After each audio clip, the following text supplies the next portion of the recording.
Hey, this is Nate Luzad, here to answer some of your questions about the new BMW X6. First question up is from Sven, and that is, how is visibility through the back window when you look through the rearview mirror? As you can see, the back window is pretty decent size, but it's on this odd angle here, so it's going to reduce visibility.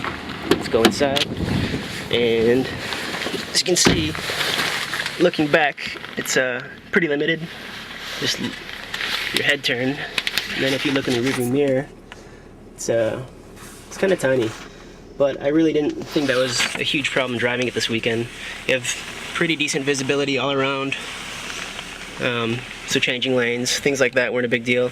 And then for parking, I have a pretty tight carport, which is normally kind of a pain, but we have a cool widescreen here, and then sensors spitting out some Morse code, letting us know if we're too close to anything.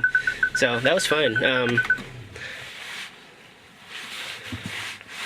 Next question is, how does a new gear shift lever work? And I think this is the same thing we had in the X5 last year. It's fine. When I first got the car, I accidentally put it into reverse instead of park once, but I think if you're using this every day, that shouldn't be a problem. Hopefully you get used to it. Next question, several questions are from 94 Taurus owner, and I think they answer the majority of what you guys were asking. So we'll start with, is it more spacious than the X5? And, one second, let me get the keys out. I think the numbers say that it's pretty similar than the X5, or pretty similar to the X5, but because of the weird shape, it seems like you're getting a little less room. And again, we only seat 2 in the back, and the cargo area seems a little smaller, so it could be mathematically the same as X5, but functionally it's probably a little smaller. His next question is, if the roof wasn't sloped and it had a third row, would it be able to seat adults comfortably? And I think if that were the case, it would no longer be the X6, so it's something of a moot point. His next question was, one second. Hi. Would the resale price of my Taurus be enough for the down payment on one of these? We checked Kelley Blue Book for a 94 Taurus 4-door sedan LX, and it's $2,000 if it's in good condition. So I think if you're willing to have astronomically high monthly payments, you could probably get away with $2,000 as a down payment on this, which I think for us was around 70 with the options. But don't quote me on that. I know it's above 60 for sure. His next question was, what's the EPA and how much gas does it take? And can it run on regular, or is it premium only?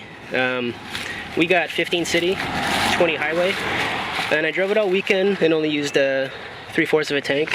I filled it up this morning from 1/4 of a tank on premium, and it was about 65 bucks. So it's pretty thirsty, but it's a fairly hefty V6 or V8 if you want, so you know, that's not unexpected. Next question is, does it ride nicely? And yeah, I thought it was pretty sweet actually. It was noticeably faster and more aggressive than an X5, which I thought was a lot of fun. Definitely accelerates with much more power, and it's got a much nicer exhaust note too, which is pretty cool. His next question is, how close is it to the concept? And I think the answer is almost identical. Next question is from Bruce and Carrie, and that is there a 3 in the rear seat option? And I don't think there is. In fact, no, there's not.